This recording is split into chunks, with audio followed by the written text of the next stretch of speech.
Couture, je suis conseillère en production maraîchère pour la région de la Montérégie et puis je suis avertisseur pour le réseau durable Cucurbitacées. Pourquoi je voulais vous parler du mildiou dans les cucurbitacées aujourd'hui? Ben, il y a plusieurs raisons à ça. La première, c'est qu'en 2020, le mildiou est arrivé tôt, mais surtout, il a été présent tôt dans plusieurs régions où on n'a pas toujours l'habitude de le voir. Je pense à Chaudière-Appalaches ou encore à Capitale-Nationale ou Estrie. L'autre affaire aussi, c'est qu'il a été particulièrement virulent en 2020 dans le concombre. Mais, nouveauté, on l'a vu pour la première fois en 2020 dans le melon brodé. Peut-être qu'il était là les années auparavant, mais on n'a pas eu l'occasion de le documenter. Puis cette année, il est arrivé assez tôt dans les melons brodés pour qu'on puisse prendre des photos, pour qu'on puisse le documenter dans la région de la Montérégie.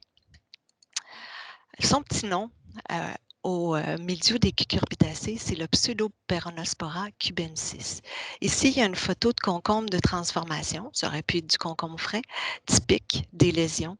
On voit des petites lésions, je vous dirais, angulaires qui vont prendre une petite couleur rouille ou bien un petit peu brunante au fur et à mesure que la lésion va vieillir. Puis lorsqu'on regarde à la face inférieure de la feuille, on voit souvent un petit duvet mauvacé si on dépiste en matinée. Puis ici, vous voyez, en fait, c'est du mildiou sur du melon brodé. Puis ça n'a vraiment rien à voir avec les taches qu'on retrouve sur le melon, sur le concombre. On va y revenir un petit peu plus tard au cours de la présentation. Un petit portrait de famille général pour vous situer au niveau de qui on a affaire. Donc, le mildiou, je devrais dire les mildious, ce sont des champignons à dissémination aérienne. Puis les mildious, ça regroupe plusieurs organismes, dont les Phytophthora. En anglais, pour les distinguer des autres organismes, on va les appeler les late blight. Vous les connaissez sûrement. Il y a Phytophthora infestans dans la patate, donc le mildiou de la pomme de terre ou encore le mildiou de la tomate qui font pas mal de ravages. Puis il y a aussi les Peronosporacées, qui sont toutes les autres espèces responsables ou genres responsables du mildiou, qui, eux, en anglais, on va les appeler vraiment des downy mildiou. Donc, ces champignons-là qui sont à dissémination aérienne, comme des champignons de sol, comme le Phytophthora, on pense à Phytophthora capsichi, pour ceux qui ont le malheur de le connaître dans les cucurbitacées, où il y a le Phytophthora fragarié qui s'attaque à la fraise, mais il y a aussi le Pythium que vous connaissez certainement, là, qui va être bien présent au niveau des pourritures racinaires tôt au printemps, où il y a d'autres organismes là, qui sont responsables des pourritures racinaires des pois, des haricots. Mais que ce soit les mildious ou encore les champignons de sol, tous ces organismes-là font partie des homicètes. Puis les homicètes, c'est vraiment un groupe de champignons qui est vraiment très, très particulier. En fait, ces champignons-là ressemblent plus à des algues qui seraient dépourvues de chlorophylle qu'à des vrais champignons. Fait que tout comme les algues, ils ont besoin d'eau pour se déplacer, pour aller rejoindre leur plante haute, que ce soit de l'eau au niveau du sol ou encore de l'eau à la surface des feuilles. Puis tous les zoomycètes ont une similitude au niveau de leur spore. Ici, il y a un petit schéma de spore. Ben, ils ont deux flagelles, les spores. Les flagelles, c'est un peu comme des nageoires. Puis ça va permettre à la spore, justement, d'aller rejoindre la plante haute, soit au niveau des racines, du collet, si c'est un champignon de sol, ou encore d'aller rejoindre le stomate. Donc, je voulais vous faire ce petit portrait de famille-là très général pour que vous ayez conscience que finalement, les mildious, les autres champignons qui font partie des homicètes, ben, pour arriver à être capable de lutter contre ces champignons-là, il faut une chimie qui est tout à fait unique, qui va s'adresser aux anti-homicètes. Pensez pas prendre un fongicide qui va être très efficace pour un paquet de maladies en pensant que ça va être aussi efficace pour le mildiou. Non, non, il faut vraiment des anti-homicètes là, qui vont faire la job. Puis, ça explique aussi en partie pourquoi en production biologique, on n'a malheureusement pas ben, je dirais quasiment rien d'efficace. On va avoir du cuivre qui va peut-être retarder la maladie, mais encore, ça va être très difficile. Puis les biofongicides, je vous dirais qu'ils sont plus ou moins efficaces en présence de ces champignons-là qui sont très, très, très agressifs, puis qui sont aussi distincts de tous les autres champignons.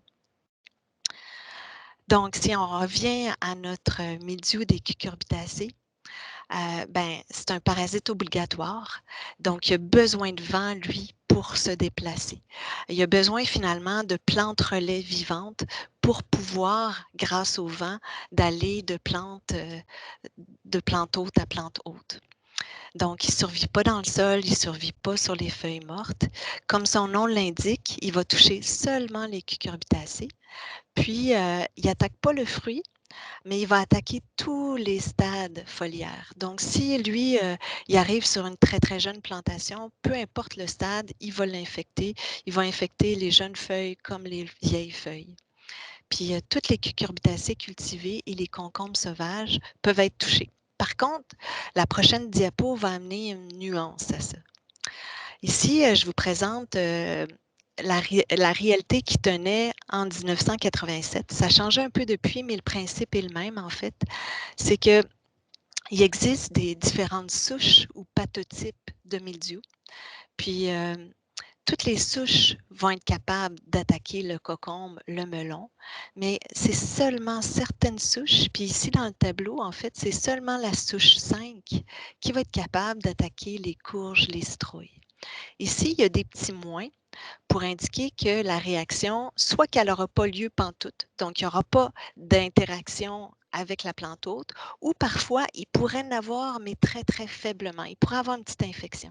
C'est pour ça que des fois, mettons, si vous dépistez très, très, très tard chez une entreprise qui a à la fois du concombre puis qui aurait eu du mildiou sur ses concombres, bien, si vous dépistez ces courges d'hiver, il pourrait, en fin de saison, en plus d'avoir plein, plein de blancs, de maladies sur le feuillage, vous pourriez trouver des petites spores de mildiou.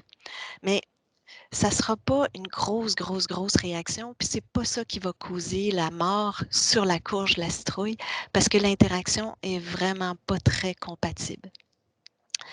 Donc, depuis ce tableau-là, depuis 1987, la science a évolué beaucoup, les connaissances sur le mildiou ont évolué beaucoup. Il y a même une dizaine de souches qui se sont rajoutées, qui sont capables d'attaquer différentes espèces de lupha ou encore différentes espèces de gourdes. Donc, ça bouge beaucoup au niveau des connaissances là, du mildiou. Puis actuellement, les chercheurs parlent plus au niveau de clade. Donc, clade, ça rassemble un paquet de souches finalement. Puis nous, jusqu'à présent, on aurait eu la clade 2, qui serait les races qui s'attaquent au cocombe, au melon. Par contre, il faut toujours rester vigilant. C'est pas dit qu'on n'aura pas la clade 1 à un moment donné qui va attaquer d'autres cucurbitacées. Donc, une image vaut 1000 mots. Ici, la photo a été prise chez un producteur de concombres de transformation. Puis, évidemment, il y a aussi des citrouilles dans cette entreprise-là. Puis, dans son semoir, il restait quelques graines de citrouille qui ont été déposées par hasard dans le champ. Donc, vous voyez ici, de part et d'autre, là, on voit le champ de concombre qui est complètement ruiné, je dirais, par le mildiou, alors que le plant de citrouille, lui, est super beau. Donc, ça illustre bien qu'il y a des souches différentes. Puis au Québec, jusqu'à présent, ben, c'est vraiment la souche qui s'attaque principalement au cocombe, plus accessoirement au melon. Donc, on peut se poser pourquoi le mildiou au Québec? Le mildiou, c'est pas récent. On a vu la première apparition en 2006, mais avant, on était vraiment tranquille d'esprit. Puis ça s'explique parce qu'en 2004, il y a eu comme une petite bombe qui est tombée dans le milieu des producteurs de concombres en Amérique du Nord. Puis je parle particulièrement de la côte est américaine, en commençant par la Floride, la Georgie, la Caroline du Nord, des gros États qui produisent des concombres. Puis eux, à venir jusqu'à 2004, ils étaient tranquilles parce qu'il y avait des super gènes de résistance dans leurs concombres qui tenaient la route depuis 40 ans. Mais en 2004, paf, il y a eu apparition d'une nouvelle souche de mildiou, ce qui a fait en sorte qu'ils se sont réveillés, puis oh mon Dieu, il a fallu qu'ils traitent là, pour garder leurs concombres. Puis depuis ce temps-là, les producteurs doivent traiter constamment, d'être très, très vigilants. Puis, comme de raison, si la maladie est présente en Floride, comme c'est un champignon qui, lui, se déplace par les vents, ben, il y aura toujours des spores qui vont survivre malgré l'application de fongicides anti-mildiou. C'est ce qui fait que le mildiou va suivre son chemin de plante hôte en plante hôte, puis qui va monter la côte est américaine, parce que jusqu'à présent, on n'a pas de nouvelles, on n'a pas de résistance efficace au niveau de nos concombres. Donc ça, c'est le premier facteur. Mais il y a un deuxième facteur qui fait que finalement, on en a au Québec, puis pas trop tard en saison. Parce que si c'était juste le premier facteur, ben, vous imaginez que partir de la Floride puis de voyager jusqu'au Québec, ben, souvent, le mildiou arriverait alors que la production est arrêtée.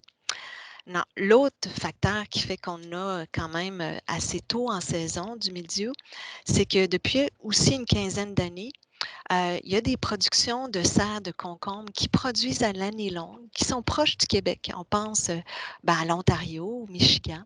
Donc, souvent, ces serres-là, quand ils vont être en fin de production, euh, on va parler à peu près fin juin, ben, il est très, très possible qu'il y ait des foyers de mildiou qui se déclarent en serre, puis il y a des spores qui s'échappent de la serre qui vont infecter des champs de concombres à proximité. C'est le scénario qui se passe là, souvent en Ontario, ce qui va faire en sorte que ça va contaminer le Québec. Maintenant, c'est pas tout qu'il y ait des spores qui sortent de la serre ou qui sortent du champ.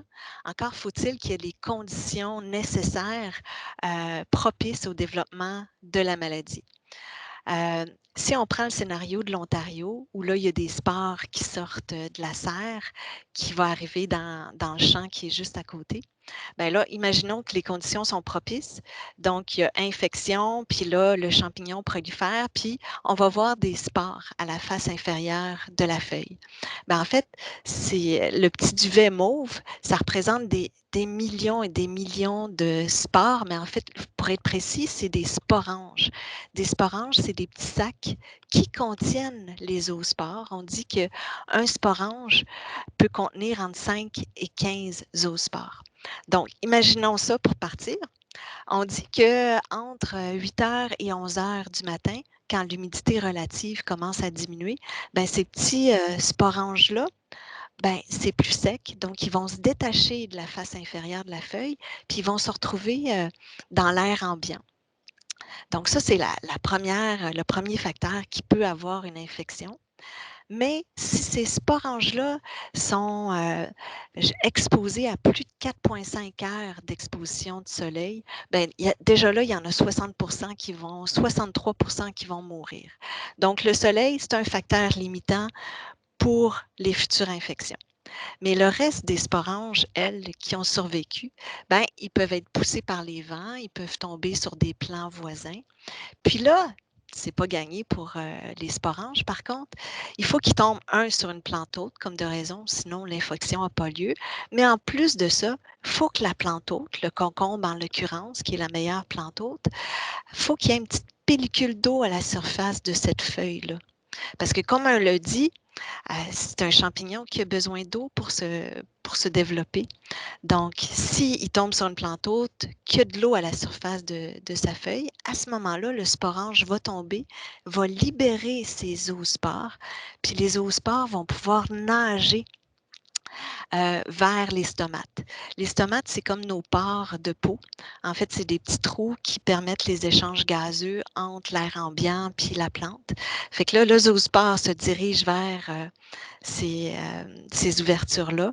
Puis là, comme un barbe-papa, mais ça traduit un petit peu mon âge, mais il va rentrer, il va faire comme un tube, puis il va rentrer à l'intérieur de la feuille. Puis là, ben ouf, enfin, il est dans un milieu propice pour commencer son développement, puis son incubation. Puis au bout de 4 jours, on va voir à la face inférieure de la feuille, plein de duvet mauve qui va recommencer le cycle. Donc, tout ça, je vous dirais, fait que c'est important de retenir qu'il faut de l'eau libre. Donc, tout de suite, on pense à l'irrigation. C'est sûr que si on fait de l'irrigation par aspersion, ben, il faut faire attention si on sait que la pression de mildiou est élevée. Il faut avoir ça en tête. Puis, l'autre affaire, même s'il fait très, très chaud, souvent on pense, ah, s'il fait chaud, c'est pas propice au mildiou. Mais en fait, la chaleur n'a rien à voir avec ça. Le mildiou est quand même capable de se développer même entre 30 et 35 degrés Celsius. Donc, les facteurs limitants, je vous dirais, ben, c'est l'eau libre à la surface de la feuille, puis le rayonnement solaire. Ici, ben, on a eu le mildiou en 2006, donc ça fait 15 ans qu'on a le mildiou au Québec, presque à chaque année. Donc, j'ai repris les données du réseau d'avertissement cucurbitacé pour faire un petit peu un récapitulatif de quand on a eu les premiers signalements de mildiou au Québec. Donc, au niveau du RAP, on a la chance d'avoir d'excellents collaborateurs qui nous rapportent les premiers foyers de mildiou dès qu'ils dépistent. Puis, je vous dirais que les foyers de mildiou, c'est souvent Montérégie, Lanaudière, centre du Québec. Pourquoi? Parce que c'est dans ces régions-là qu'on a soit du concombre de transformation, donc des grosses, grosses surfaces de concombre, ou encore des grosses surfaces de concombre frais. Puis, je vous dirais qu'il y a vraiment une attention très, très particulière là, au dépistage du mildiou. Fait que c'est souvent de là que viennent les premières détections ou premiers signalements de mildiou. Donc, dès qu'il me le signale, moi, je l'indique dans l'avertissement. Puis, je vous dirais, sur 15 années, il y a 6 années sur 15 où le mildiou s'est déclaré dans la dernière semaine, ben, autour du 25 juillet. Hey Isabelle, Oui, ça fait 15 minutes que ta présentation a commencé. Il te resterait 5 minutes OK. avant les questions. Je vais peut-être déborder un petit peu, mais j'ai presque terminé, ça va bien. C'est bon? Merci beaucoup, Yves. Donc, ici, 6 années sur 15, on retrouve du mildiou vers le 25 juillet. Puis les autres années, c'est plus tardif. Ben, c'est sûr que plus le mildiou apparaît tardivement, ben, mieux c'est parce qu'on arrive en fin de récolte. Mais l'autre point que je voulais vous montrer, ici, le mildiou n'a pas été signalé beaucoup en Chaudière-Appalaches. Il a été signalé en 2015 très tardivement, 2016 un petit peu plus tôt. Mais à chaque fois qu'on a eu du mildiou dépisté dans les régions principales, vers la fin juillet, ben c'est là qu'on était plus à risque d'en trouver dans les autres régions. Puis en 2020, ben on a vu là, très tôt arriver en Chaudière-Appalaches, en capitale nationale. Vous me direz comment ça? Ça a été très, très sec au printemps. C'est vrai, mais il ne faut pas oublier que le mildiou, c'est à la fin juillet qui est apparu. Puis au mois d'août, finalement, on n'était plus vraiment en sécheresse. On avait vraiment des alternances de pluie, de beau temps. Il y avait du vent aussi. Donc, ça a été très propice finalement au déplacement du mildiou puis à la prolifération de la maladie sur le cocon. Malheureusement, que ce soit en lutte biologique ou encore en lutte conventionnelle, on n'a pas encore de nouvelles variétés résistantes. Fait qu'il faut se replier sur des variétés qui vont être un petit peu moins maladives, mais ce n'est pas la panacée. Il y en a dans le concombre frais, dans le concombre de transformation. Je reviens sur la caractéristique principale dans le concombre. C'est vraiment le petit duvet mauve là, qui nous fait plus douter que c'est du mildiou. Par contre, dans le melon brodé, ben, on n'a pas cet indice-là. Donc, cherchez-les pas, vous ne l'aurez pas. Ce qui fait en sorte que le diagnostic est très, très, très difficile parce qu'on peut passer à côté de la maladie en pensant que c'est de l'alternariat ou encore de la tache angulaire. Ici, j'ai pris la photo d'un site qui est vraiment réputé, là, puis on montre des lésions circulaires avec un super beau halo. Ben, dans la vraie vie, le beau halo, on ne l'a pas toujours. Donc, ici, c'est une photo qui vient de ma collègue Marianne Lefebvre, qui est agronome, conseillère en Montérégie, qui a rapporté la photo. Puis à peu près simultanément, moi aussi, j'en dépistais sur du melon, toujours en Montérégie, mais dans une autre entreprise. Moi, j'avais un petit peu de lésion, un petit peu de halo jaune, mais très peu, mais la lésion était circulaire. Donc, je répète encore, ça, c'est une autre source de photos. Puis ici, pour la petite histoire, en fait, le producteur de melons, c'est un producteur de melons biologique. Puis lui, il avait des très vieux champs de melons qui étaient en fin de production. Puis là, je soupçonnais qu'il y avait du mildiou parce que, en fait, le feuillage est mort très, très rapidement. Fait que là, j'ai dit, oh, il faut vraiment que tu protèges tes dernières plantations qui étaient vraiment superbes, qui n'avaient aucune lésion. J'ai dit parce que si c'est du mildiou, là, ça va se propager dans tes dernières plantations. Fait que le producteur, sans tarder, a fait des applications de cuivre parce qu'il était en production biologique. Puis ici, c'est 5 jours plus tard. Donc, malgré l'application de cuivre sur son dernier semis, ben, comme vous voyez, il y a eu beaucoup, beaucoup de lésions. Puis ça vient du site de l'INRA en France. Vous voyez, il n'y a pas de lésions jaunes évidentes, il n'y a pas de halo jaune. Par contre, les lésions sont très, très foncées, ils ont tendance à se regrouper. Puis ici, effectivement, c'est ce qu'on voit très, très bien, là. Fait que ça peut aller super vite. Puis comme je vous dis, ne cherchez pas le fameux petit duvet mauve, même si on est le matin, même si ça a l'air d'une lésion fraîche, vous n'en verrez pas. Donc, rapidement, un incontournable qui, moi, m'aide beaucoup au niveau des avertissements ou pour prévoir la maladie, c'est le site CDM pour Cucurbit Downy Mildew, IPM Pipe, qui est hébergé par l'Université de la Caroline du Nord. Puis, c'est un site qui est formidable, qui est collaboratif, parce que ici, ça, c'est une vue d'écran, une sauvegarde d'écran qui a été faite en décembre. Les petits points verts, c'est pour dire les signalements de foyers de mildiou de plus de séjours. Fait que là, c'est évident là, que c'était tous les sites où on avait déclaré du mildiou. Puis eux, on doit leur envoyer une photo, une description succincte du site, etc. Puis, une fois qu'ils ont validé la photo, ben, ils vont mettre le foyer en place. Puis ce qui est vraiment le fun, c'est qu'à partir de ces foyers-là, eux, ils font des prévisions météorologiques en fonction des vents, en fonction des foyers qui ont été rapportés, puis ils vont pouvoir dire les zones qui vont être à risque en fonction des prévisions climatiques à venir dans les 3 jours à venir. Donc, c'est un site très, très macro, mais qui peut être intéressant pour avoir une idée des risques d'infection. Finalement, les fongicides, mais vous l'aurez deviné, hein, on parle des fongicides anti-oomycètes, ça marche. Ici, c'est une photo qu'un producteur m'a transmise. On est dans le concombre de transformation. Donc, le producteur curieux a laissé une slide pas traitée. Puis vous voyez, hein, c'est complètement brûlé. Puis ça prend pas de temps, hein. En l'espace de 16 jours, le champ peut être complètement capote s'il n'y a pas d'intervention. Puis ici, vous voyez les concombres qui sont super beaux. Même chose ici, c'est le ciel qui m'a fourni la photo. On voit ici qu'il y a eu des traitements très, très beaux, alors qu'ici, c'est tout brûlé sans traitement anti-homicide. Donc, je vous ai rapporté les fongicides qui fonctionnent. Ces fongicides-là sont testés à chaque année par différentes universités, que ce soit Guelph, que ce soit au Michigan, parce qu'on est toujours à risque de développement de résistance.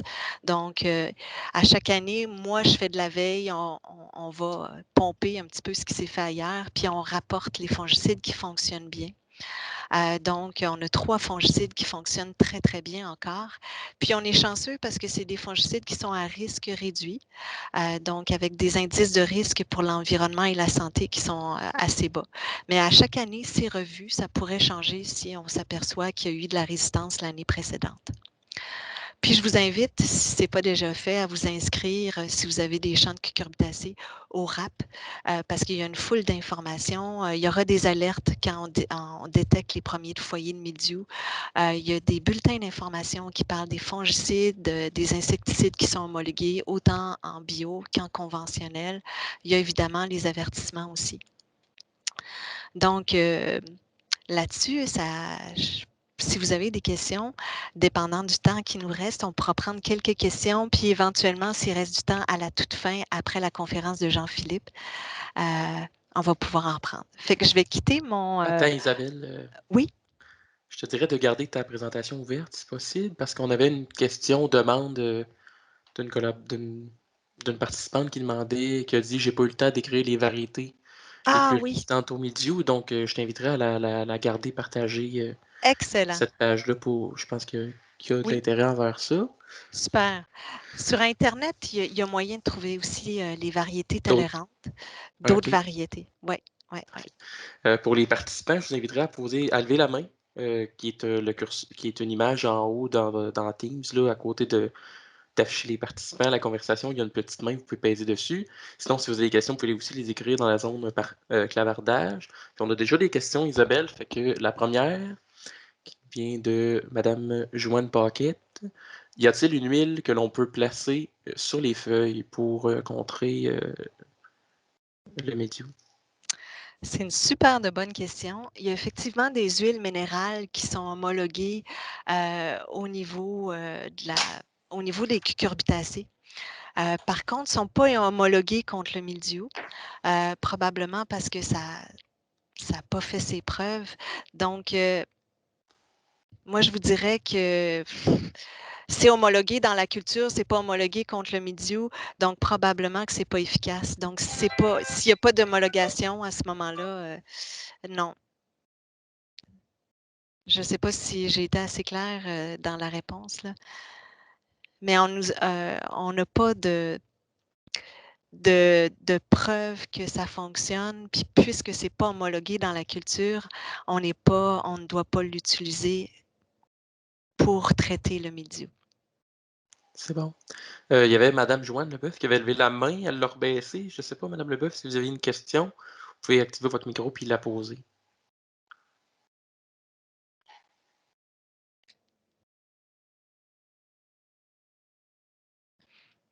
Non, ça semble bon. Il y a aussi une collaboratrice qui a écrit, qui demandait les dates en Estrie pour l'arrivée du mildiou. J'imagine que c'est variable d'une année à l'autre, là, mais Exactement. Ça va être variable d'une année à l'autre. Puis comme je vous dis, je pense en 2020, on nous a rapporté quelques cas de mildiou.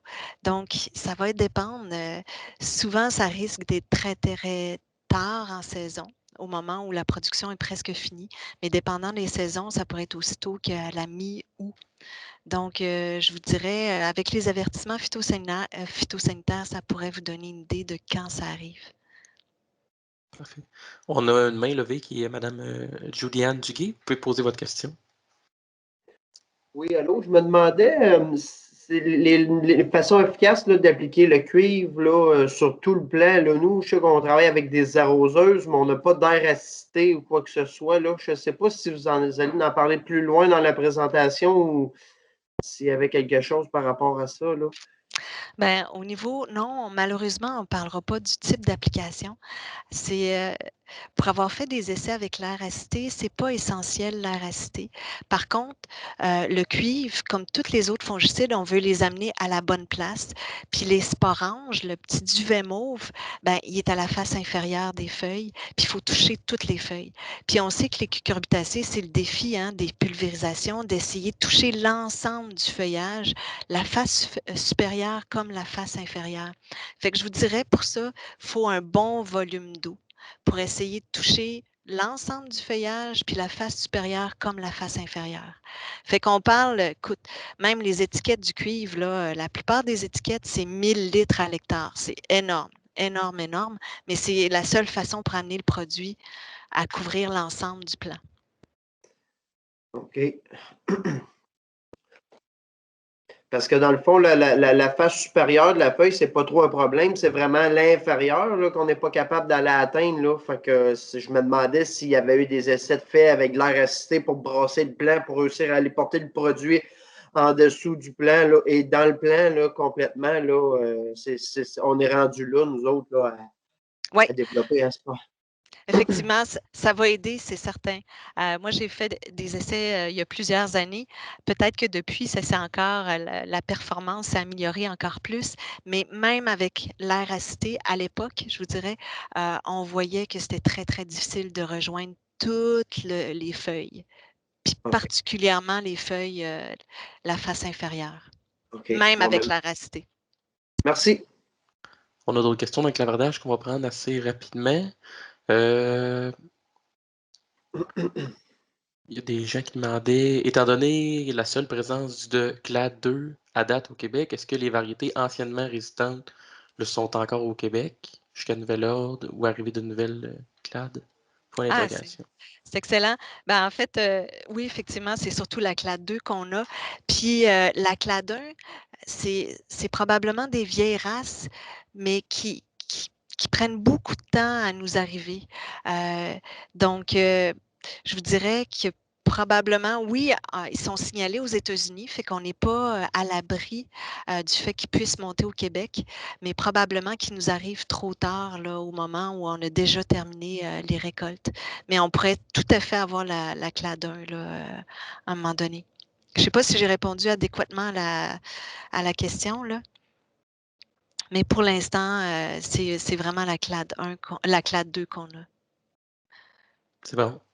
Je vois pas d'autres questions. On parle de difficultés de dépistage dans le bio, là. Et je vois pas d'autres questions dans le clavardage.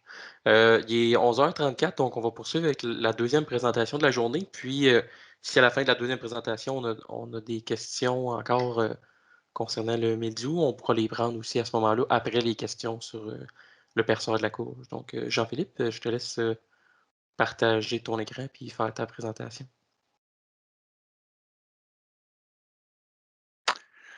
Donc, vous devriez voir mon écran en ce moment. Oui. Ça fonctionne? Oui. Oui. Le son est bon? Excellent. Donc, bonjour à tous. Je vais me représenter pour ceux qui ont peut-être manqué le début. Je suis Jean-Philippe Légaré, entomologiste au laboratoire d'expertise et de diagnostic en phytoprotection du MAPAC. Donc, aujourd'hui, on m'a demandé de venir vous parler là, du perçoir de la courge, donc un nouveau ravageur là, des cucurbitacées.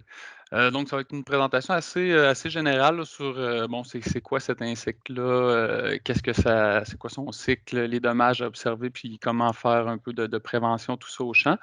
Donc, c'est ça. Je vous souhaite une bonne présentation, puis gênez-vous pas pour poser des questions dans le clavardage tout au long de la présentation, là, puis Yves pourra me les dire à la fin. Donc, peut-être juste mentionner rapidement là, que le perceur de la courge, son nom anglais, c'est le squash vine borer. Donc, si vous faites des recherches, là, si vous voulez plus d'informations sur cet insecte-là, il y a beaucoup d'informations là, avec son nom anglais. Et mentionner que c'est quand même un insecte là, qui est récemment arrivé au Québec, le 2018, donc c'est très récent. Avant, on n'avait pas de mention de cet insecte-là, puis en 2018, tout à coup, c'est arrivé dans les cucurbitacées. Puis peut-être montrer là, une carte de la distribution de l'insecte, c'est encore une carte qui est sur Internet actuellement, donc qui n'est pas tout à fait à jour parce que le Québec est encore exempt selon cette carte-là. Mais c'est pour montrer là, que cet insecte-là est un insecte qui est indigène de l'Amérique du Nord. Donc c'est un insecte qui a toujours été en Amérique du Nord, mais principalement là, sur la côte est américaine, ça va même jusqu'au Mexique.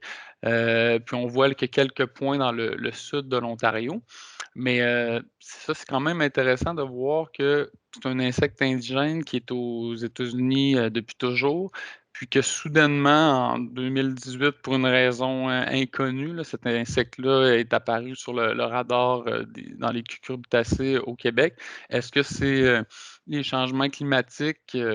J'aurais tendance à penser que ce serait l'hypothèse première, là, considérant que cet insecte-là a toujours eu la possibilité, si on veut, de se rendre jusqu'ici. Quelques statistiques pour débuter. Justement, aux États-Unis, c'est vraiment considéré comme un ravageur d'importance dans les cucurbitacées.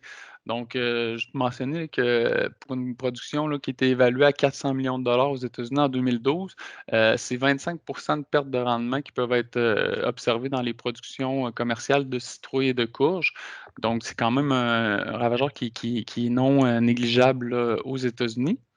Puis pour faire le parallèle avec le Canada, ici, on est quand même là, les citrouilles, courges, courgettes, c'est quand même la 6e production d'importance au Canada. Donc, c'est majeur. Puis, c'est les 2 tiers qui sont associés à la citrouille. Puis, si on précise un petit peu plus là, pour le Québec, c'est quand même le 1/4 de la production canadienne qui est faite ici au Québec. Donc, ce qui est quand même une grosse production ici au Québec. Donc, d'où l'importance de se pencher là, sur ce nouveau ravageur-là qui a été détecté en 2018. Ici, c'est juste que je trouvais ça un peu drôle quand je faisais des recherches sur cet insecte-là. Je suis tombé sur je dirais un feuillet d'Agriculture Canada dans les années 1954, donc ça a été publié. C'est quand même intéressant de voir que déjà dans ces années-là, il y avait des publications qui étaient faites principalement pour l'Ontario.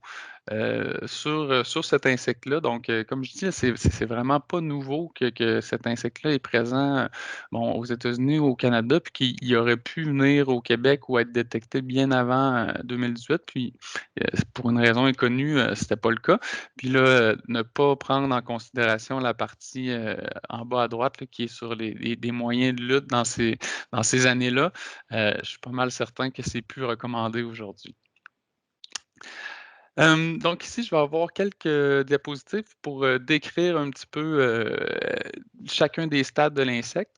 Donc, je vais y aller vraiment sur des descriptions là, morphologiques, juste pour vous donner une idée de comment reconnaître ce ravageur-là si jamais vous le croisez dans vos cultures. Puis après ça, je vais aborder plus là, le cycle de vie, donc la biologie de l'insecte. Donc, la chrysalide, je la montre, mais en fait, vous risquez probablement jamais de la voir à moins d'être chanceux ou de tomber dessus parce qu'elle va être dans le sol. Donc, et aussi parce qu'il n'y a rien qui ressemble plus à une chrysalide de papillon qu'une autre chrysalide de papillon. Donc, quand je dis chrysalide, là, ça peut être, on pourrait aussi dire le cocon. Donc, c'est ça, c'est un cocon qui est brun de 14 mm de longueur, puis qui va se retrouver dans le sol, donc vous ne risquez pas de le voir. Par contre, ce que vous risquez plus de voir, c'est des adultes donc, qui pourraient voler donc, dans les champs. Qui sont des adultes, là, heureusement, c'est quand même le fun. Des insectes comme ça sont vraiment faciles à identifier, puis on ne peut pas vraiment se tromper là, quand on voit un perceur de la courge. La première chose qui saute aux yeux, bon, c'est sa couleur, des couleurs orange, bleu-vert métallique. Puis, ce qui peut aussi frapper si on le voit voler, c'est qu'on le voit bien sur la photo de gauche, les ailes postérieures sont translucides, donc sont transparentes. Ce qui peut des fois laisser penser, là, quand on voit ça passer vite, vite, à une guêpe ou quelque chose qui ne serait pas un papillon, mais c'est bel et bien une espèce de papillon d'une famille là, qui est caractérisée justement par les ailes translucides postérieures. Puis, peut-être mentionner aussi que les pattes là, sont vraiment, vraiment velues, touffues avec beaucoup de poils colorés. Donc, c'est quand même un gros papillon, là, 25 à 38 mm. Donc, si vous voyez quelque chose qui ressemble à ça passer dans vos champs de cucurbitacées, je pense que vous êtes pas mal certain que vous êtes en présence d'un perceur de la courge. Donc, pour ce qui est des œufs, c'est vraiment des très petits, là. C'est des œufs qui vont être de 1 mm environ, brun rougeâtre. Puis ce qui peut les caractériser un petit peu, c'est qu'ils vont se retrouver sur des plants de cucurbitacées, évidemment, probablement souvent là, à la base des plants là, où les plus grosses tiges vont être trouvées.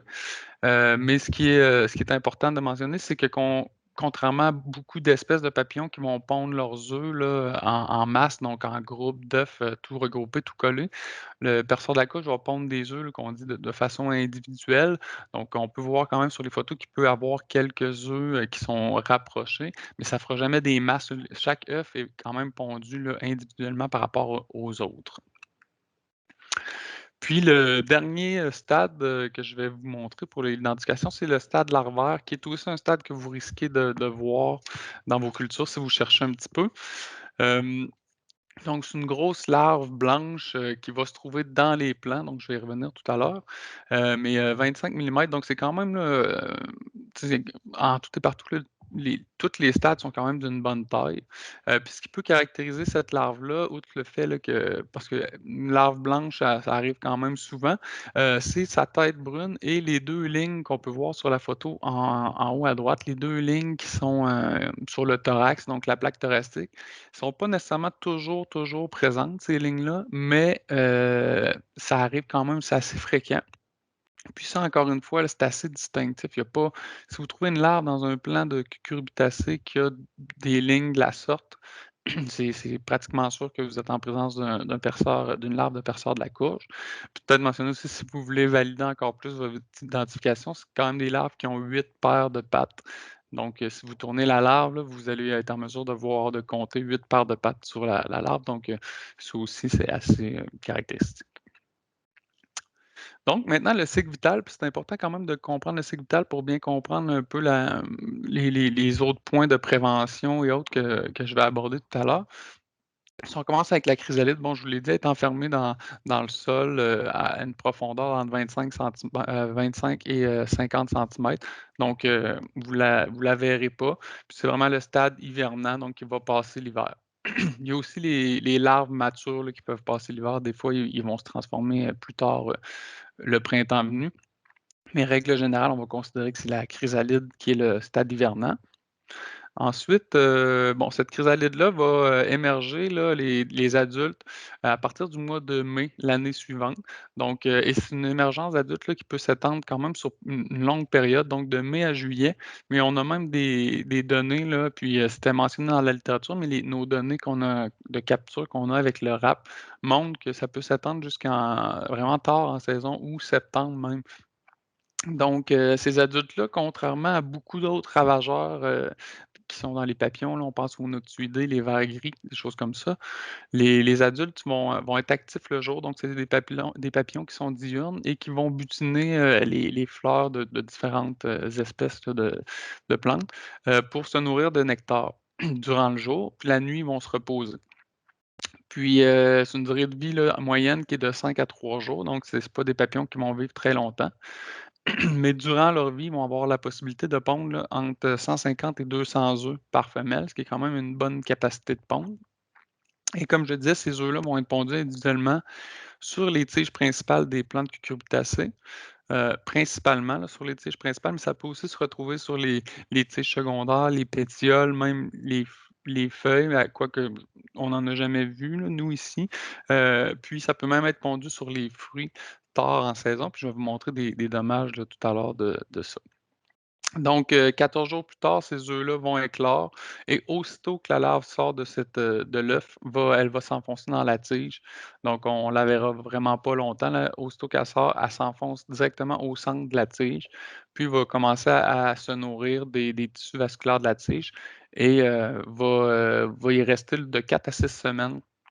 Donc, elle va passer tous ces stades-là jusqu'à temps qu'elle atteigne sa maturité, va se laisser tomber au sol, creuser et faire sa chrysalide et le cycle, bon, va passer l'hiver là, et le cycle recommence par la suite.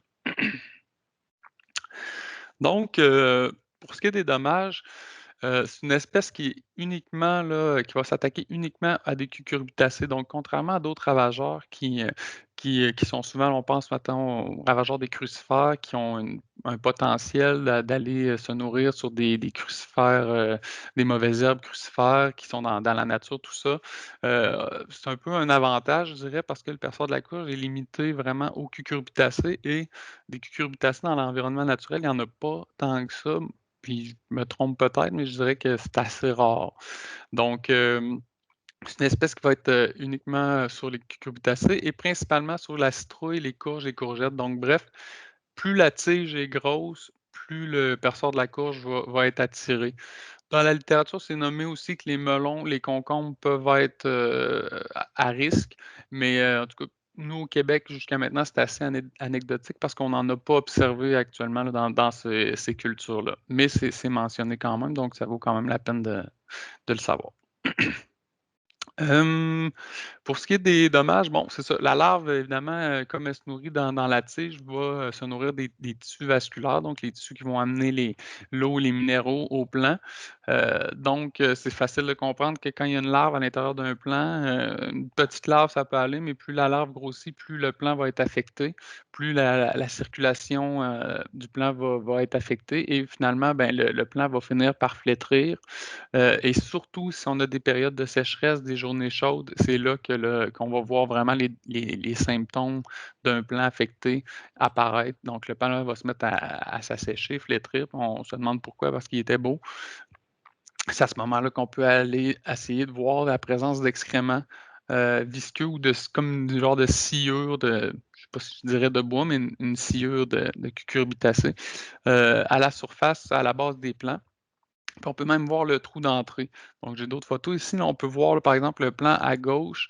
On voit là, un peu de la sciure, si on veut, là, à la base du plan. Puis on peut même voir un petit peu un trou, on dirait, là, vraiment à la base, tout près du sol. Puis sur l'autre photo, on voit bien aussi le genre de symptômes qu'on peut voir. Donc, c'est pas quelque chose qui saute aux yeux, mais si on voit un plan là, qui présente un flétrissement, on peut commencer à creuser un petit peu par regarder à la base du plan. Puis souvent, c'est ce dommage-là qui va être visible. Puis ça, c'est une photo qui a été fournie par Isabelle, justement, qui a été prise pas l'été passé, l'été d'avant, en 2019, qui est un petit champ bio qui, on voit, là, est vraiment une petite surface protégée du vent. Donc, puis ça, c'est dans des journées chaudes, justement, que que le champ s'est mis à dépérir. Donc, c'était vraiment une infestation là, importante dans ce champ-là. Puis, pourquoi ce champ-là a été très affecté? Peut-être aussi que comme c'est une espèce qui vole, qui est diurne, c'est pas impossible de penser qu'un champ comme ça, qui a pas beaucoup de vent, qui est coupé un peu du vent, qui, euh, qui est pas sur une grosse surface, donc les perceurs de la courge vont avoir à concentrer leur pente, si je pourrais dire, sur ces plans-là. Ben, ça pourrait expliquer peut-être pourquoi ce champ-là a été très affecté.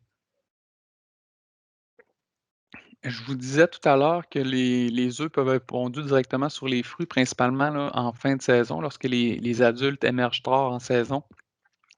Ils peuvent être tentés de pondre directement les œufs sur les fruits. Puis ça, qu'est-ce qu'elle va faire, c'est que la larve va pas changer de comportement, elle va avoir le même comportement que sur la tige. Donc, aussitôt qu'elle va sortir de l'œuf, elle va se mettre à creuser dans le fruit. Et là, on voit des dommages de fruits qui ont été vraiment percés par le perceur de la courge, ce qui est vraiment tannant parce qu'on pourrait s'attendre que les perceurs de la courge qui émergent tard en saison, ben, s'ils pondent dans la tige, c'est quand même peut-être un peu moins pire parce on a probablement là, des fruits qui sont déjà prêts ou presque prêts à récolter. Donc, mais là, s'ils se mettent à pondre sur les fruits, c'est un petit peu tannant.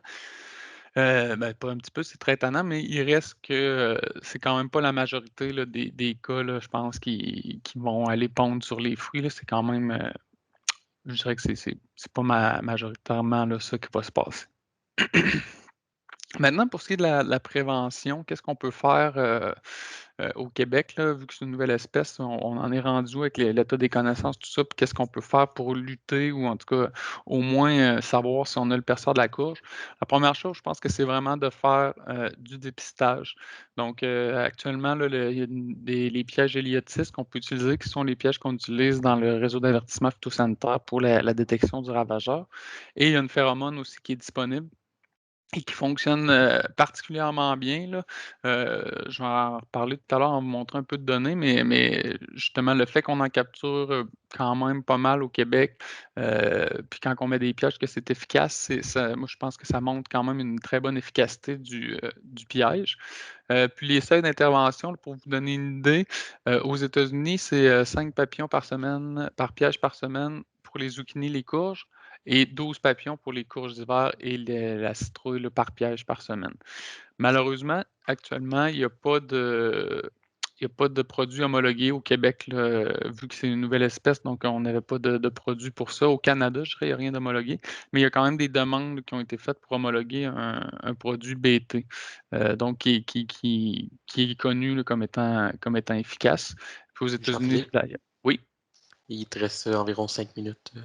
parfait, je devrais être Tu direct dans devrais être les dans les temps. temps. OK. Excellent. Donc, c'est ça, aux États-Unis, ils ont quelques molécules homologuées et dont le BT. Pour les pratiques culturelles, il y a quand même plusieurs choses qui peuvent être faites pour diminuer les risques associés aux perceurs de la courge. Premièrement, bon, prélever les plants et détruire les plants infestés dès que la récolte est terminée. Donc, ça, c'est évidemment là, je dirais que c'est quand même, il y a quelques aspects de la biologie de l'insecte qui font que ça peut être un insecte qui a des bonnes pratiques, peuvent quand même bien contrer là, ces populations. Je l'ai dit, c'est une espèce qui est limitée aux cucurbitacées, donc elle ne va jamais aller dans d'autres plants. Donc, vous savez que si vous gérez bien ce ravageur-là dans votre culture de courge, bien vous savez qu'il n'y en aura pas dans les boisés à l'extérieur ou autre, là. Donc, c'est vraiment important de prendre des bonnes mesures. Puis aussi, comme il y a juste une génération par année, bien, si on est capable de couper le cycle à un endroit, on sait qu'on va avoir un impact là, sur les populations. Donc, dans cette optique-là, ben, effectuer un labour après la récolte, c'est sûr que ça peut être bon pour justement, s'il y avait des pubs dans le sol, ça risque de les briser, ça risque aussi de les exposer pour que les oiseaux et autres prédateurs viennent les manger. Là, il y a aussi des variétés qui sont connues comme étant moins attirantes, là, dont la butternut Waltham. Mais là, je ne les ai pas énumérées, mais c'est facilement trouvable sur Internet quelles sont les variétés. Là, il y a des tableaux avec toutes les variétés en tout cas, beaucoup de variétés de cucurbitacées qui sont affichées, qui montrent la tolérance. Bon, l'utilisation de filets d'exclusion, c'est sûr que c'est toujours une solution qui est efficace quand c'est bien fait, mais évidemment, ça dépend des superficies et de l'investissement d'argent, de temps qu'on veut y mettre. Puis si on utilise des filets d'exclusion, ben, c'est sûr qu'il faut faire attention à la pollinisation des plants de cucurbitacées. Donc, ça complique un petit peu les choses. Il y a aussi quelques mentions de culture trappe. Donc, je vous disais qu'il y avait des tableaux avec des variétés qui montrent qui sont plus ou moins sensibles. Donc, il est possible dans la littérature, c'est décrit d'utiliser des variétés qui sont sensibles, donc qui vont être attaquées par le perceur de la courge, des mettre en périphérie du champ. Puis, soit de traiter ces cultures-là, ou bien là, actuellement, il n'y a rien d'homologué, donc c'est difficile, mais de faire des pratiques culturelles, par exemple, de laisser un certain temps d'infestation de ces cultures-là. Et une fois qu'on voit que les plants sont bien infestés, ben, de les détruire. Donc, on vient quand même de diminuer la population des perceurs de la courge qui vont avoir tendance à pondre dans ces variétés sensibles-là. Ensuite, ben, pendant la saison de croissance, on voit des plants qui sont très infestés, évidemment, les retirer, les détruire, ça peut aider. Et finalement, j'ai aussi vu qu'on pouvait entasser de la terre autour de la racine principale, là. Donc, probablement y appliquer un fertilisant, ça a je pense qu'il y a deux objectifs à ça, d'empêcher la ponte. Peut-être que c'est moins attirant un plant où que la racine principale n'est pas très visible, si je pourrais dire, et très facile d'accès. Puis aussi, appliquer un fertilisant, probablement que ce qui est dit, c'est que ça augmente les racines secondaires, donc ça augmente un peu la vivacité du plant. Puis c'est aussi dit qu'on peut le faire sur des racines secondaires qui courent au sol pour certaines espèces. Je ne sais pas si c'est toutes les cucurbitacées qui peuvent faire ça, je ne suis pas un expert, mais qui pourraient faire des racines secondaires au niveau des tiges secondaires et donc compenser un peu s'il y a un dommage dans la tige principale. Ici, je termine, il me reste, je pense, deux diapos sur le réseau d'avertissement phytosanitaire. Donc, ça fait 2 ans qu'il y a un réseau d'avertissement qui est établi au Québec pour suivre les populations du perceur de la courge. Donc, c'est ça. Les premières captures ont eu lieu en 2018. Donc, en 2019, le MAPAC, dont Isabelle, ont décidé de mettre un réseau sur pied. Donc, la première année, c'était vraiment pour voir un peu vite, là, qu'est-ce qui en était. Donc, il y avait 5 sites en Montérégie, puis un au Jardin botanique de Montréal. Puis c'est quand même seulement 1 an après la première capture, il y a quand même eu 64 captures en Montérégie, puis 10 au Jardin botanique, là, sur quand même peu de sites, ce qui est quand même surprenant. Puis en 2020, c'est encore plus surprenant. Là, le réseau a été agrandi sur 28 sites dans plusieurs régions qui ont visé des producteurs qui étaient en régie conventionnelle et aussi en régie biologique. Puis il y a quand même eu 640 captures en 2020, ce qui est encore là, très surprenant pour une espèce qui a toujours eu la possibilité, si on veut, de venir s'établir au Québec, puis que soudainement, là, en 2 ans, on se ramasse avec des captures dans plusieurs champs, dans plusieurs régions. Donc, j'ai montré là, les régions qui ont été où on en a trouvé. Donc, actuellement, on n'en a pas trouvé en capitale nationale, ni, bon, je l'ai sur l'autre slide, là, mais bref, on voit que où on piège, là, souvent, on en capture. Puis, peut-être montrer le graphique, ce n'est pas un graphique bien évolué en termes de statistiques, là. J'ai fait ça vite, mais c'est juste pour montrer les moyennes de capture par site en 2020. Puis ce qu'on remarque, là, c'est que quand même, déjà en début juin, 22 juin, en mi-juin, 22 juin, on avait déjà des captures. Donc, ça commence très tôt. Les pics de capture sont environ là, de mi-juillet. Puis, peut-être mentionner aussi que moi, ce que je trouve vraiment très intéressant, c'est qu'on voit là, que les captures, ça ne tombe jamais vraiment à zéro. On en capture tout le temps ici et là, même tard en saison. Donc, ce qui est surprenant quand même, là, on se serait attendu dans la littérature, c'est dit que les adultes émergent plus tard, mais là, c'est des adultes, les captures ici, juste le mentionner. Donc, c'est quand même des adultes qui ont émergé là, à la mi-septembre. Donc, ce qu'on a appris, c'est que si vous voulez faire du dépistage, il faut quand même commencer tôt. Là, on vise la semaine du 7 au 14 juin pour l'année prochaine. Bon, c'est ça, je disais, il n'y a pas eu de capture jusqu'à maintenant dans la capitale nationale ni Chaudière-Appalaches, mais je ne sais pas si c'est vraiment représentatif. Là. Je pense que si on voit qu'il y en a un peu partout, c'est une question de temps avant qu'il y en ait peut-être. Mais bref, il faut quand même être vigilant. Je ne vais pas le mentionner, mais dans le réseau, il y a quand même eu beaucoup de captures mais, en 2020, mais quand même, dans les champs qui ont été suivis, il n'y a pas eu de dommages. Donc, il y avait la plupart des champs il y avait beaucoup de champs de grande superficie en régie conventionnelle et quelques champs biologiques. Et dans les champs, même ceux qui ont eu des captures quand même importantes, il n'y a pas eu de dommages observés, ce qui est quand même intéressant.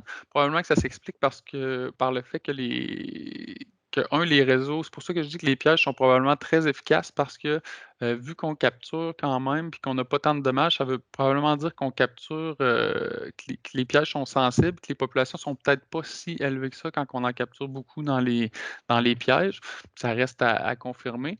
Mais aussi, ce que ça nous indique, c'est que les grandes superficies, probablement que les papillons sont tellement dispersés puis vont tellement pondre un peu partout de façon individuelle que peut-être que les dommages, les plants peut-être sont capables de compenser, puis aussi peut-être que les pertes ne sont pas vraiment observables là, sur une grande échelle. Mais par contre, même si on n'a pas eu de dommages dans le réseau, on sait, là, on a eu des mentions comme quoi il y avait des petits producteurs biologiques qui ont eu des dommages cette année. Puis aussi, je ne l'ai pas mentionné, mais c'est vraiment un gros ravageur des jardiniers amateurs, si je peux dire. Les gens qui ont des courges dans leur jardin, que ce soit en milieu urbain ou en milieu rural, c'est un ravageur qui est vraiment je ne sais pas comment il fait, mais il semble être en mesure de trouver les plants de courge assez aisément. Donc, si on fait pousser un plant de courge dans sa cour et qu'il y a des perceurs de la courge dans les environs, ils semblent être en mesure de le trouver. Puis, vu que c'est le seul ou les deux seuls dans le jardin, ben, ils vont aller pondre dessus. Puis là, c'est là que les dommages vont être vraiment importants. Donc, les petites surfaces semblent être plus à risque parce que ça semble concentrer un peu la population de perceurs de la courge. Je termine en disant qu'il y a un projet là, qui est en cours pour homologuer un BT. Puis les facteurs de risque, là, j'en ai parlé, la superficie semble être un facteur de risque. La régie aussi, donc en conventionnel, il n'y a pas eu, malgré le fait qu'il y a eu beaucoup de captures dans certains champs conventionnels, il n'y a pas eu de dommages en 2020. Probablement que des traitements phytosanitaires qui sont appliqués pour d'autres ravageurs sont probablement affectent aussi probablement là, les populations de perceurs de la courge. Et je termine en mentionnant que, justement, avec les données là, qui ont été récoltées par le RAP cette année et d'autres articles scientifiques, là, des données un peu ramassées ici et là, Dominique Plouffe là, d'AAC, d'Agriculture Canada, a commencé à développer, a développé un modèle de degré jour, donc pour le seuil de développement, qui est accessible sur le site CIPRA.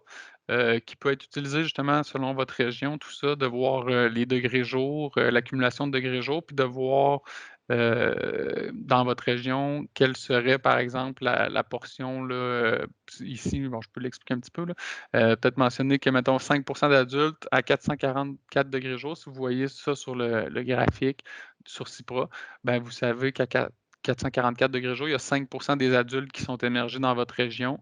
À 587, c'est 50 des adultes qui sont émergés dans votre région et à 839, 95 des. Donc, vous pouvez savoir un peu dans votre région si vous avez passé le pic ou si vous arrivez dedans ou si, donc, pour prévoir un peu s'il faut être plus ou moins vigilant. selon le moment de la saison. Donc, j'espère que vous en avez appris un petit peu là, sur le perceur de la courge et je suis disponible là, avec Isabelle si vous avez des questions, soit sur ma présentation ou celle d'Isabelle par la. Donc, voilà. Parfait, Jean-Philippe. Il est midi et deux, on va continuer avec un peu de questions quand même, là, même si on a dépassé un peu le temps. Je pense que c'est pertinent là, de répondre aux questions des gens. Je vais juste faire une petite intervention vu que je me sens un peu privilégié d'être ton collègue. On a aussi des papillons de capturer dans la région de la Mauricie, pas juste dans la Naudière. OK. Fait que Bon. c'est une information manquante. Ça demeure quand même à l'ouest du Saint-Maurice, mais fait que plus éloigné de la capitale nationale. Mais quand même, on a des captures en Montérégie. Je vais mettre ma présentation à jour. C'est bon, il n'y a pas d'oubli, c'est pas grave. C'est 3 papillons dans la saison, c'est pas si pire que ça. Donc, si vous avez des questions, je vous invite à les poser dans le clavardage ou à lever la main. En attendant, est-ce que les gens lèvent la main? Isabelle, on peut peut-être faire le tour des questions qui ont déjà été posées dans le clavardage. J'ai vu que tu as répondu à quelques-unes. Peut-être d'un fois de relire la question puis de donner la réponse. Ça va être intéressant pour tous si les gens ne voient pas le clavardage, là.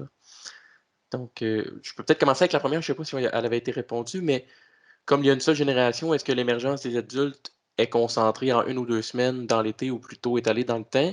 Je pense qu'avec le portrait des captures de la saison 2020, c'est assez étalé dans le temps. Puis avec la répartition des degrés jours aussi, on peut le voir, on peut voir cette réponse-là, c'est que ça va commencer troisième semaine de juin jusqu'à quasiment en septembre d'avoir des captures, vu que c'est assez étalonné. Ça peut être plus court dans les régions plus chaudes parce que les degrés jours vont être accumulés plus rapidement.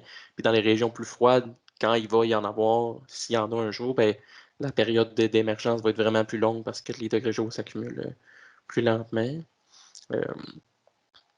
Donc c'est ça. Vas-y, Jean-Philippe. Ouais. Non, je trouvais que tu avais. C'est ça, Ok, là. Non, mais en fait, on voit quand même qu'il y a quand même une concentration il y a un pic d'émergence qui se situe à la mi-juillet, mais effectivement, là, c'est quand même surprenant de voir que ça s'étale, surtout pour une espèce qui a une génération par année, de voir dans le fond, il y a des chrysalides qui sont dans le sol depuis l'automne passé qui vont émerger seulement à l'automne suivant. Là. C'est quand même assez surprenant. Puis c'est à se demander aussi si ces papillons-là qui émergent aussi tard que ça en saison, si vraiment les larves sont capables de se rendre à de faire des dommages. maturité, ouais. Puis de faire des dommages et aussi de compléter leur cycle.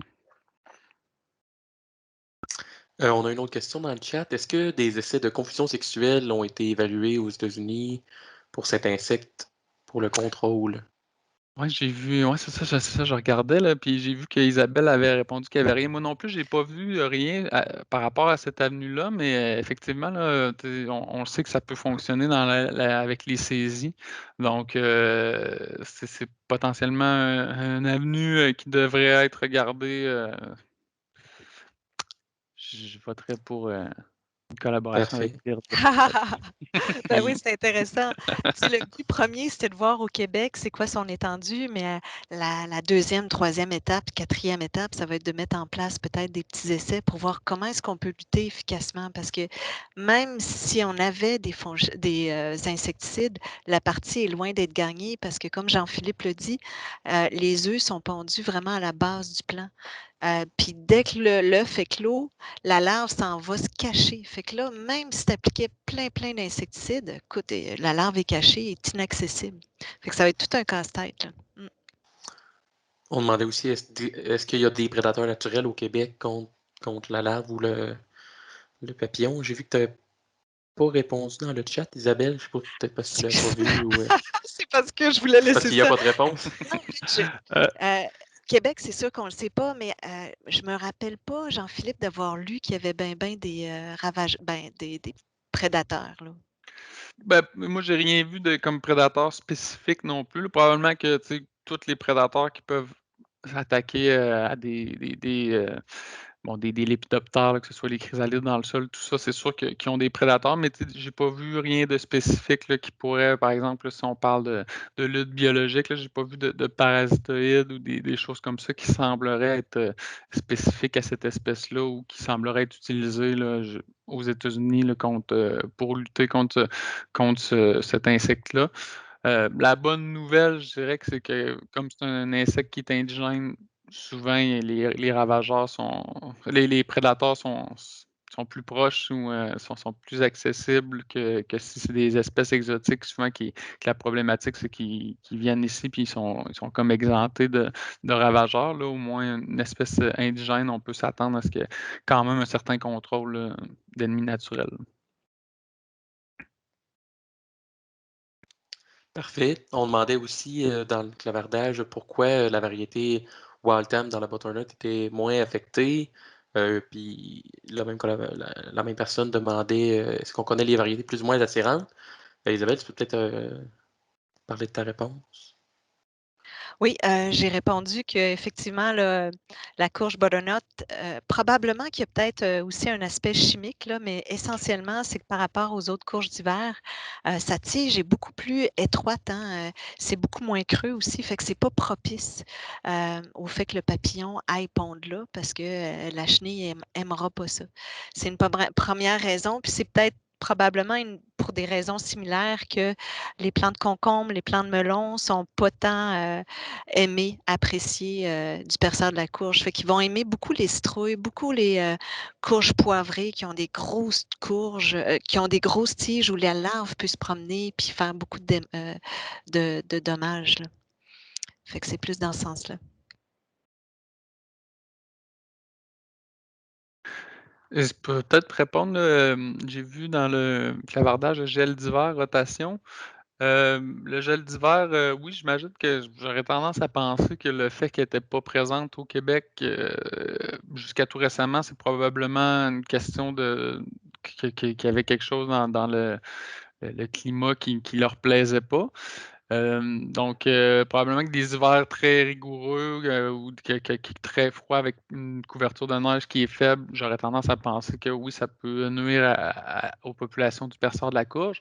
Pour ce qui est des rotations, je pense que oui, ça pourrait être une bonne façon s'il n'y a pas d'autres champs à proximité ou très près qui seraient en cucurbitacée parce que, comme je l'ai mentionné, là, ça semble être une espèce qui a vraiment une capacité à détecter les cucurbitacées où ils sont.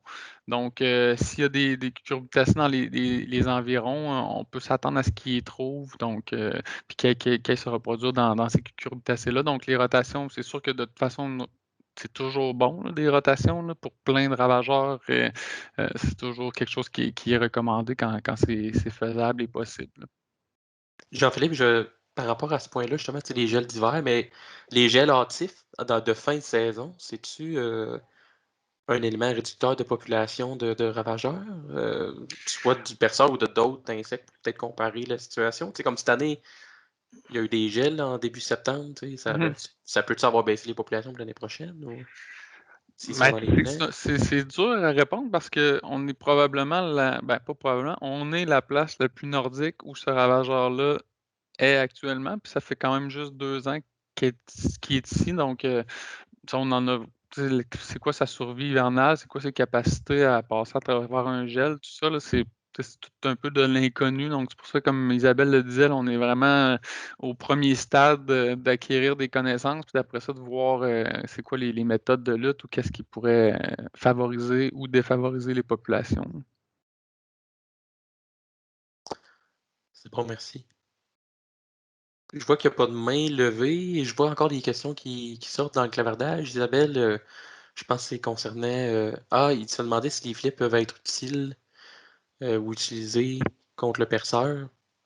J'ai tendance à penser que oui, mais ça dépend des superficies que tu as à couvrir. Ouais, c'est ça, c'est toujours une question de superficie, de faisabilité, mais c'est aussi une question qu'il faut quand même être vigilant pour ce qui est de la pollinisation des plants, là, parce que faut laisser les pollinisateurs entrer, puis si on laisse les pollinisateurs entrer, on peut laisser des perceurs de la colle, mais en même temps, euh, C'est ça. J'aurais tendance à penser que ça peut quand même être une bonne façon si on a les ressources et que la situation en fait de notre culture le permet. Je rajouterais que le zucchini est super attirant pour le persan de la courge.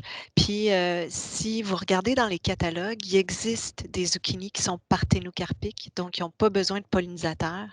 Donc, si par le passé, vous avez eu des dommages du persan de la courge dans vos zucchinis, vous pourriez essayer justement de couvrir toute la saison en ayant des variétés parthénocarpiques. C'est sûr qu'il faut faire des essais pour voir si effectivement, même si sont parthénocarpiques, s'assurer qu'ils sont beaux, qu'ils sont réguliers, qu'il y a eu quand même une belle formation de fruits, mais ça pourrait aider grandement. Là.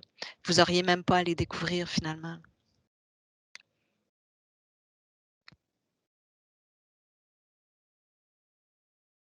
Peut-être une alternative à considérer en bio, justement, Ouais. pour les petites surfaces. On demandait aussi, est-ce que le crapaud est un bon prédateur pour cet insecte? La larve va être cachée dans la tige, fait qu'il faut... Ouais, c'est ça. Il y a tellement, quasiment tous les stades sont cachés, sauf l'œuf puis l'adulte qui vole. Donc, j'aurais tendance à penser que, bon, probablement que s'il y a un adulte qui se pose pas loin d'un crapaud, je pense pas qu'il va s'empêcher de le manger, mais je miserais pas trop là-dessus. Excellent. Je vois pas encore de main levée. C'est quand même assez effervescent dans la zone clavardage. Il y a des questions, Isabelle, par rapport au mildiou, par exemple. Est-ce que tu peux résumer ce qui a été écrit, là? Je pense qu'on est revenu sur la clade 1, clade 2. Donc, actuellement, d'après les dernières recherches, c'est vraiment la clade 2 là, qui est terrible pour les concombres, les melons. Donc, au Québec, il faut être particulièrement vigilant. Pour ce qui est de la clade 1, ben, il faut surveiller. Jusqu'à présent, toutes les autres cucurbitacées, on n'a pas vu de mildiou là-dessus, mais c'est pas impossible qu'à un moment donné, il y a des échappées ou que ça nous arrive, mais probablement que ça va arriver plus tardivement s'il y a lieu. Mais sachez que c'est vraiment la clade 2 là, qui est vraiment à craindre, donc nos concombres, nos melons. Puis pour les autres, ben, ça sera à rester vigilant. Excellent. Ben, je pense que ça ferait le tour du webinaire.